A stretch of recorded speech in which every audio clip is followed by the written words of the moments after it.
Hi there, and welcome to another episode of the Gym Owner's Guide to the Galaxy. This podcast is a production of Sweat Angels. Sweat Angels helps gym owners generate friend-to-friend referrals on Facebook.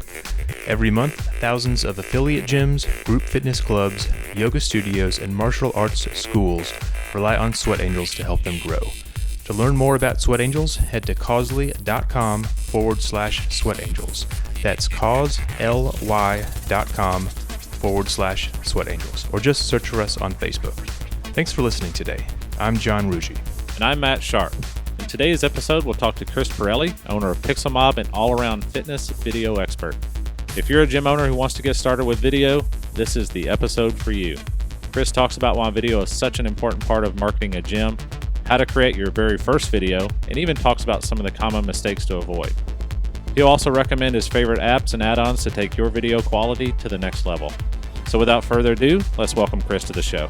So we are very, very excited to have Chris Perilli on the show from PixelMobb and Dojo Videos. I met Chris at a MMA Gym Owners Conference a few months ago with Alan Belcher and was really blown away by his presentation to all of the gym owners there and trying to really making really good video accessible to basically every gym owner, and really talked about the importance of creating content. So ever since then, we've been going back and forth trying to get him on the show. He's got tons and tons of projects going on, I'm sure he'll talk about.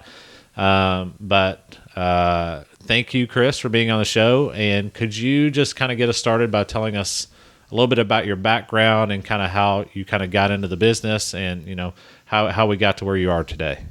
Absolutely. So first and foremost, thank you, gentlemen, for having me on. You bet.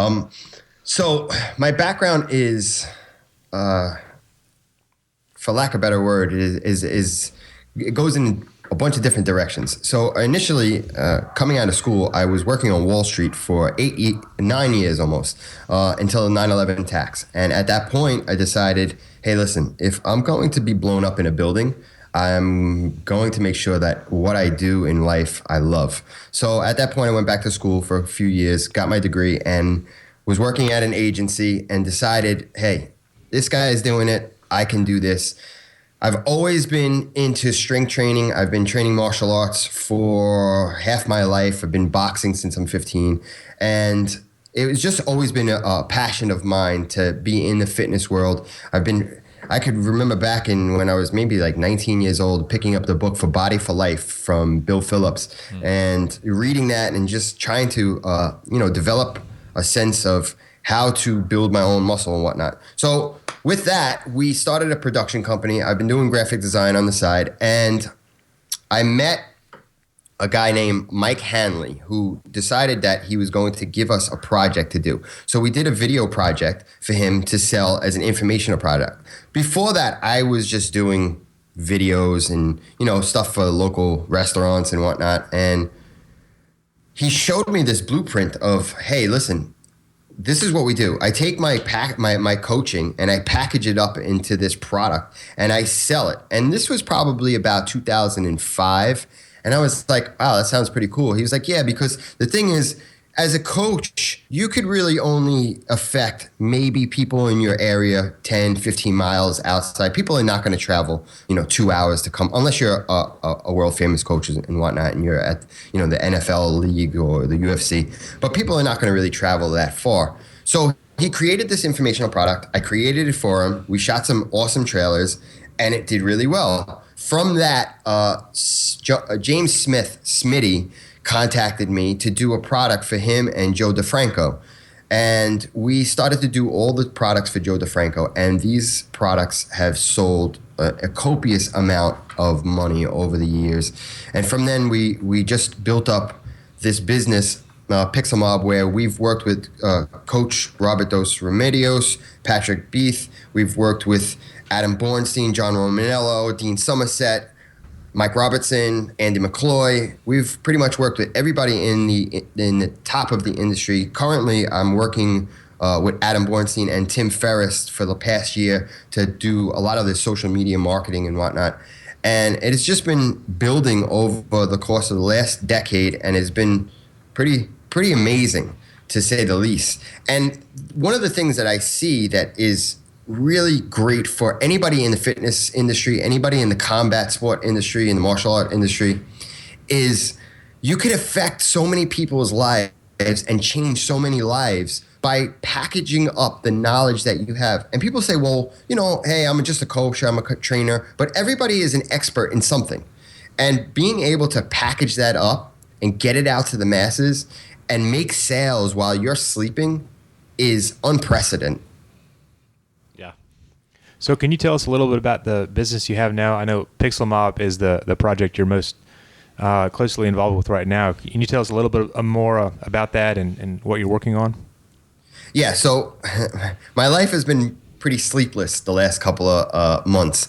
So I own PixelMobb. I'm the creative director and the executive producer at PixelMobb, and PixelMobb does a lot of the fitness-oriented informational products. I also am the owner and founder of Dojo Muscle. Dojo Muscle is a martial arts print marketing company. We just recently rolled out, and when I was at the Combat Con, how I met Matt is we were speaking for the Dojo Videos product, which is another kind of like a spin-off of Dojo Muscle. So what Dojo Muscle was originally was, hey, a lot of guys came to us. We charge kind of high prices for custom design, but they were like, we don't need custom design. And I was helping the school that I train at. I train Brazilian Jiu-Jitsu. And he's like, my coach was like, hey, why don't you just create a bunch of templates, put them up on a site, and see if you can sell some of these things with drop ship printing. So I was like, okay, fine. I ran a Google ad. The first sale that I got was Alan Belcher, which I was like, whoa, Alan Belcher, that's a UFC fighter. So from there, it grew. We went from zero to actually from about 4 clients to currently we're at about 400 clients. And what we did was take that exact same model, and we created it for video, because video right now is the hottest thing for social media, for advertising. It is, in my opinion, the epitome of marketing online. And it is the present and the future. If you look at the stats across the board, video is just growing and growing and growing. And a lot of the other types of marketing is kind of like the old school text ads and whatnot is kind of like falling to the wayside a little bit and being a lot more expensive. So with that, I created, and we're about to roll this out in the next 2 weeks or so, a product called the Video Authority. And the Video Authority is going to teach you how to make amazing videos on your mobile phone that's ultimately going to make you more money. So I'm really curious to hear more about the why behind video. So I know from your own experience, video has been huge, and I know that's certainly a lot, that's something that many people have observed, but can you tell maybe some stories of gym owners who have switched to using video for their content and how that's changed their business? Yes, definitely. So, okay. I would say for a long time, we've all, in the fitness world, in the martial arts world, everybody's kind of used opt-in pages and a lot of copy. Now, copy is great. Opt-in pages are a great apparatus to, drive leads into your funnel. But the thing that copy tries to do is create an emotion. Now, the problem with that for so long has been that you have to kind of put that work onto the person. So they have to read your copy, they have to understand it, digest it, and then make a decision from it. Video puts the person in the passenger seat. It makes them a spectator. It makes them, all they have to do is sit back, watch, and feel.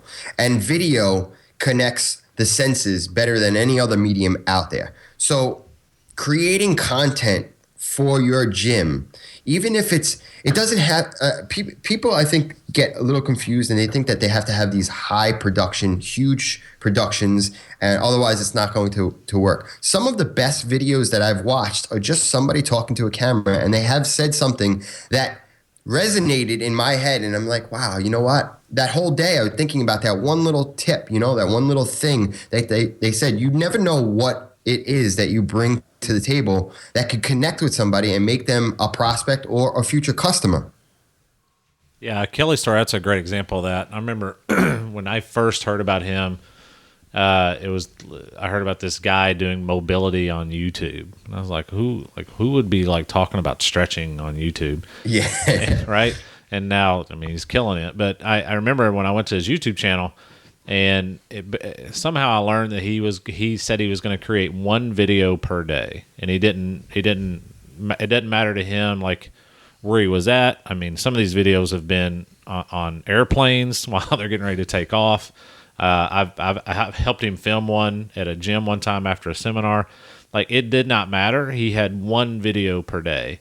And I think within probably maybe a year and a half, 2 years of him starting to do that, he had a monster following on YouTube and Facebook. And I remember hearing about Google actually inviting him to come speak, because he just went into this with like, I'm just going to create something every day and it will get better and better over time. But he never got hung up on it had to be this amazing production value. All of his videos that I've ever seen were filmed, all the videos that he did were filmed on an iPhone. And it was literally just him holding the phone. He would start the video. He'd say, Kelly, start out today, I'm going to talk about X. And then sometimes he would hand the phone to somebody to hold for him, or sometimes the whole video he was just holding the phone. And people loved it because they loved what he was talking about. And I think there's just it's just more authentic too. Sometimes when you have a lot of those videos, you feel like you're really seeing the real person. It's not overly produced. I think I always think there's a place for both of those. Absolutely. But the gyms, especially people that I work with, I always tell them, just start creating stuff. And you'll get better. In the beginning, it'll be rough. But if you just start doing it, you don't have to get hung up on, is this the amazing camera angle? Is the lighting just right? Because that stuff will get better over time. But it's really hard to start at perfect with that. Absolutely. I think that's another sticking point for a lot of people too, is they get, and I'll be the first person to say this. This happened for me. I'm so used to being on the back side of the camera. So when I was on the front side of the camera, I was like a deer in the headlight. I didn't know, it takes some time to kind of find your voice and to find, because I think that what we do when we first start recording videos is we want to say and do things that other people are going to accept, per se, instead of just being exactly who you would be if you were sitting having a beer with somebody. And I think that's really what resonates with people, the realness, celebrating your highs and your lows, showing your strengths plus your weaknesses. That is what makes a real person a real person. And I think that when you're creating videos, like you said, there's never going to be a point that I don't think that high production value is going to go away, because there's a time to have high production value, and then there's a time to have real raw types of videos. And to have, I think personally, to have both is extremely powerful. And there's guys like, if you take Gary Vaynerchuk, for instance, right? He's killing it right now with video. He's destroying it. Not only that, he just started doing that. Maybe to me, maybe but like I thought it was like maybe in the last 6 months he really started getting into video. He's been with his personal development, his personal brand. Yes. The business stuff. But he, like with Wine Library TV, like if you look back at some of those old videos, they were rough. Yes. And he'll look back at them and talk about how rough they were. And he still does the ones where he's just right in front of the camera at his desk. You can see the office activity behind him. But then he still has those high production ones that absolutely are at the other end of the spectrum. Yes. Exactly. Matter of fact, I was just watching one today where he's just going off like on a tangent, screaming at the camera, dropping the F-bomb about some team losing. I'm assuming that one of his basketball teams he follows losing, and that was it. And so like that's the real raw uncut Gary V. And then he has those videos where sometimes like he'll be in the backseat of a cab and it'll be really well produced.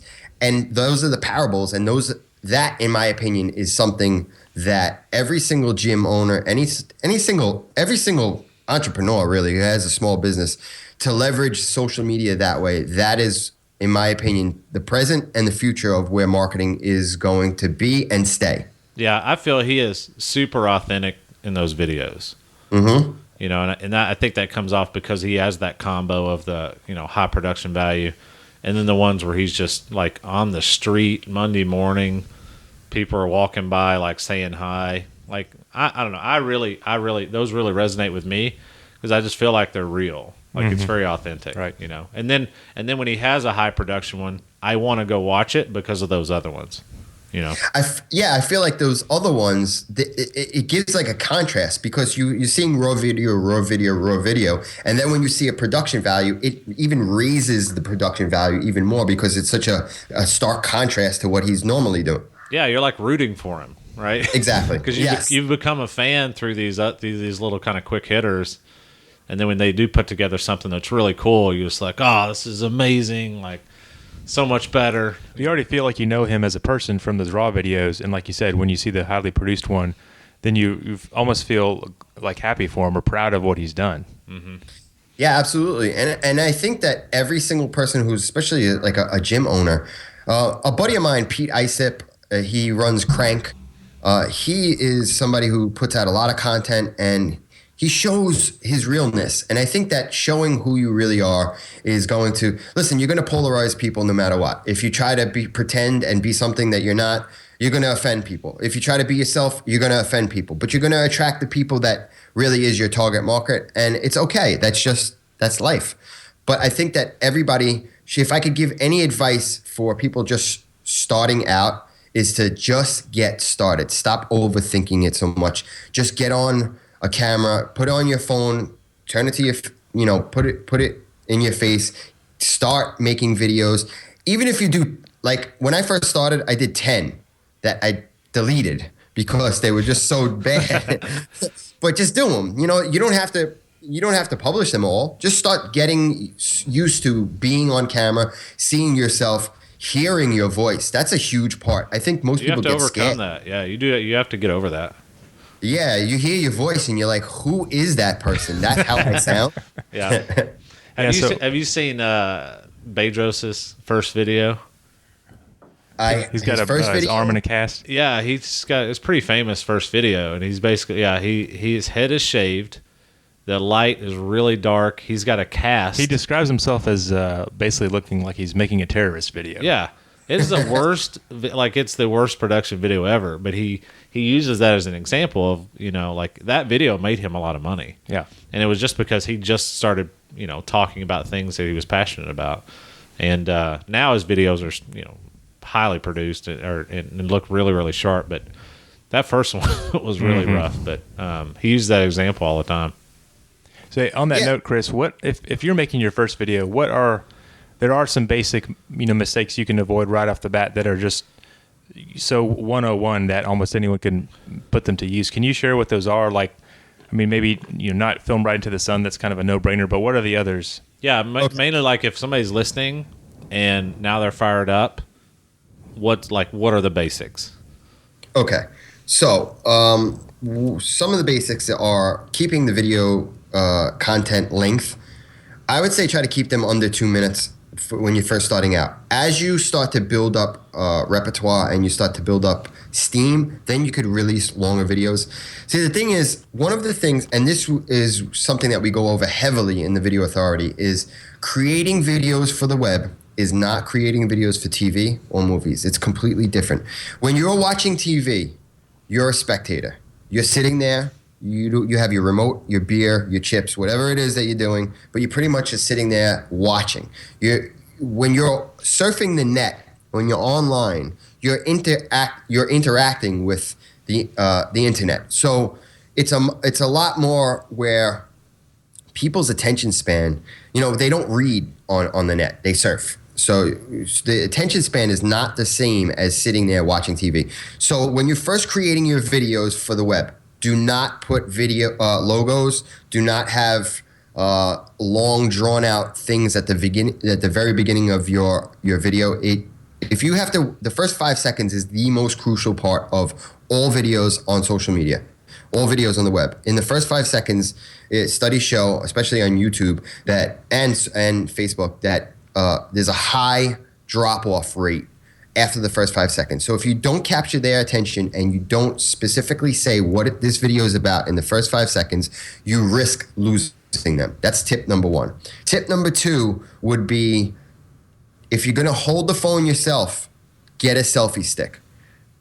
You can be a narcissist and take selfies all day if you'd like, but get a selfie stick because it helps you keep that phone stable. It helps you move around, and it kind of parallaxes the background. And the third tip I would say is, if you're worried about the way you look, because I know that all of us are worried about the way we look on camera, and we all kind of judge ourselves very harshly, you can run out and get a cheap on-camera light, or you can use the light on your phone. Actually, if you're facing it towards yourself, you can't do that. You would need to get a light. Because if people are going to film outside, that's one thing. Like you said, harsh sunlight in the face, not a good look. But most people have overhead lights in their gym. So an overhead light is going to kind of make you look like a zombie, like you haven't slept for a week. And what it's going to do is, since it's casting light overhead, it's going to hit, your eyes are going to be shadowed from your eyebrow ridges. If you have a little bit of a light, or if you can get near the front of your facility and have some light that's coming in to just fill in your face a little bit more, that goes a long way. These little tiny tips just make your production a lot better. And this is even when just creating raw video. It doesn't have to be high production value, but just these little tiny tips will go a long way. Go ahead. I'm sorry. Well, I was going to say, along that lines, do you recommend shooting like maybe 5 or 6 seconds and just to see what it looks like, and then playing it back? Always. Okay. Before you actually go into the video, as opposed to just like starting and then you've spent 90 seconds talking about something, but you look like a zombie? Yes, absolutely. You know what? I did a video probably about 2 months ago where I guess my thumb was holding the microphone where the microphone was. And I rambled on for like literally 5 minutes, and I was like, wow, this is such an awesome video. And when I played it back, I was like, wow, I sound like I'm in a wind tunnel. Yeah. So the whole thing was, and I've been doing this for a long time. So we all make mistakes. So it's important to definitely take some footage, play it back, and see how it sounds. Any other audio tips besides not putting your finger over the microphone? So if you're filming with your mobile phone, I would say that you can get a small little plug-in mic that will be a directional, and I can send you a link after this. You could post it in there. Okay. It's a little directional piece that you plug into your headphone jack, and it will help you, gather the sound and kind of focus the sound, rather than just having, because if you're in a gym and people are kicking pads or they're doing barbells, the deadlifts and dropping thing, you're going to hear all that background noise. So if you can focus the sound with a little microphone, that's a great look. The only thing is, I'm going to say that, these microphones are probably like $50, and they're not, it's definitely not stellar, but it's better than having nothing. Okay. That's good to know. 5th tip. I'm sorry, say that again? Oh, 5th tip. I thought you were leading into another tip. Oh, yeah, 5th tip. I had one more tip. What was I saying? Oh, yes. Big part of this. Write down the key points that you want to cover. I think writing it down, not typing it out, writing it down old school with a pen or a pencil is a huge part, because we all have a habit of getting on video and start rambling off, and then you're 6 minutes in and you kind of touched on how the state of fitness industry is, your dog, your cat, and how, you start going off on tangents. So write down exactly, the first thing is to write down what the video is. The second 2 tips are, the second 2 points of what you want to cover, and then just a closing statement. And that'll keep you on track. You can refer to it. You can refer to it as you're making the video, or you could just read it a few times and then get on video. I think that planning to all videos is the biggest part of creating good content. And we go over that in the Video Authority a lot, because planning for any production is the pre-planning is the biggest part of how successful that shoot and how successful ultimately that video is going to be in the end. If your planning falls short, you're going to be creating stuff just haphazardly, and it kind of wastes a lot of time, wastes a lot of energy, and you're like all over the place. So planning stuff out at the beginning is key. Yeah. So that's great. Those are awesome tips. One of the things I remember when you spoke, when you got up front, one of the first things you said were people are still holding their phones vertical and shooting video. Please stop.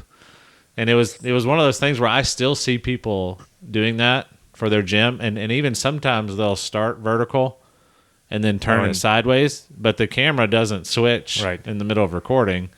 So then the second half is so you're having to turn your head sideways to watch the video. Yeah. So I remember it's funny you were bringing that up, but like I didn't really notice how big of an issue that was until you really mentioned it. That people still film vertical.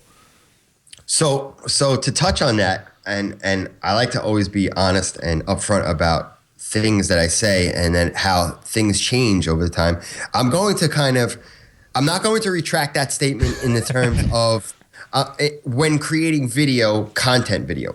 But now Periscope is a big thing, and Periscope likes, I guess, people seem to utilize the video vertically simply because it shows their face bigger. But I guess they don't realize that they could turn the camera and kind of just pull it closer, and it'll still show you the face. And Instagram for a while, was a box. Now both those things, Periscope and Instagram, are allowing horizontal video like the way that it is.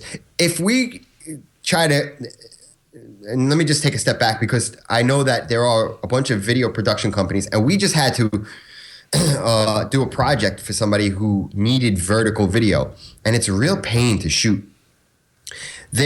If we were to kind of change everything that we have to accommodate vertical video, I mean, everything that we've had for the last 25 years would have to get changed. Our laptops, our iPads, our iPhones, our TV sets are all made for horizontal video. Vertical video, especially when you're putting it in Facebook, those black bars really look terrible and amateur. You don't need them. Just turn the phone. Mm-hmm. Yeah. On that note, are there any other considerations people need to take into account between posting videos on Instagram, Facebook, YouTube, Periscope? I know each has its own kind of limitations, but what are some of the simple tips people should keep in mind? So when you're posting stuff on different platforms, make it.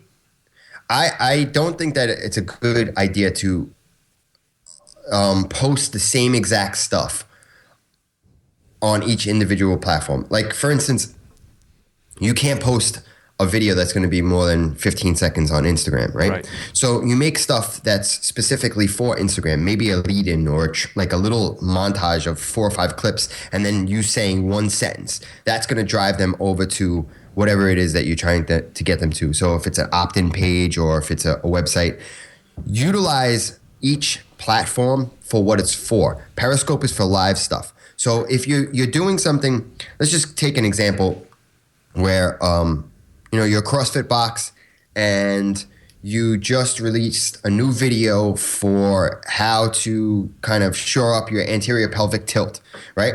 So you got the video that's living on Facebook or your website and your blog, and you want to keep that there. You want to create something that's going to kind of sorry about that.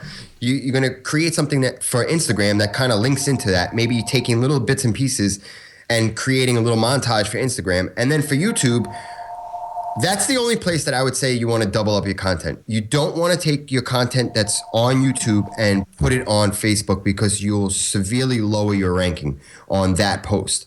Facebook does not love when you are sending stuff from other sites onto Facebook. They want you to put it natively on Facebook. So try to keep the content specific for that platform. So Instagram loves visual stuff that's short. Make something visual that's short. Drive it to either your Facebook or your opt-in page. Facebook loves a little bit longer, and tag up everybody.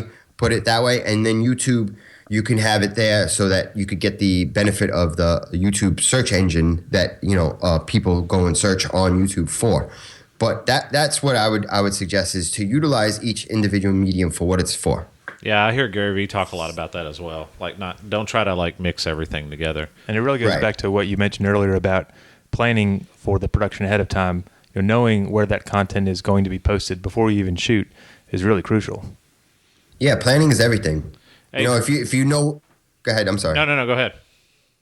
If you know what you're going to shoot, like if you have an idea of what you're going to shoot, then it's so much easier to, and you'll take so much less time to like create a little snippet for Instagram and create something for your opt-in page, create something for Facebook. But if you don't really know what you're trying to say or do, you'll be there for hours just trying to, it's a lot of guesswork. So we're starting to finish up, but one of the things that I thought was really, really valuable that you talked about that I'd love for you to hit on here before we finish up is best apps for shooting video and any kind of iPhone accessories, add-ons, any like cases, things like that. So like what would be like in your top list of gym owner bag of goodies as far as the apps and the add-ons?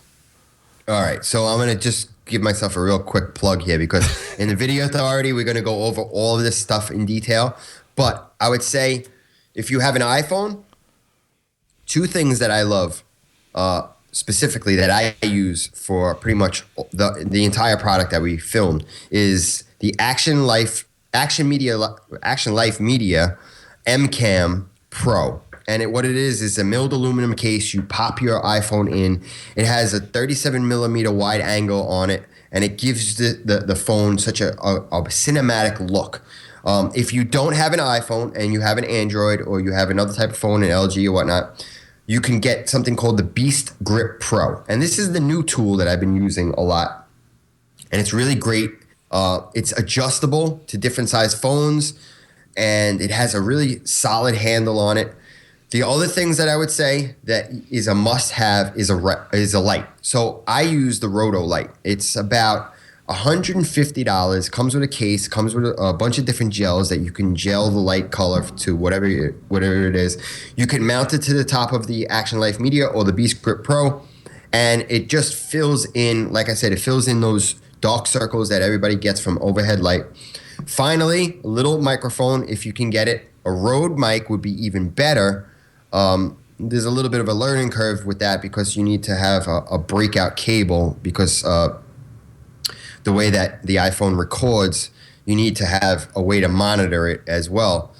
Finally, if you're going to spend any money, buy a good, reliable tripod, or you can get these knockoffs for the Jobby Gorilla Pods on Amazon or eBay for like $8-9.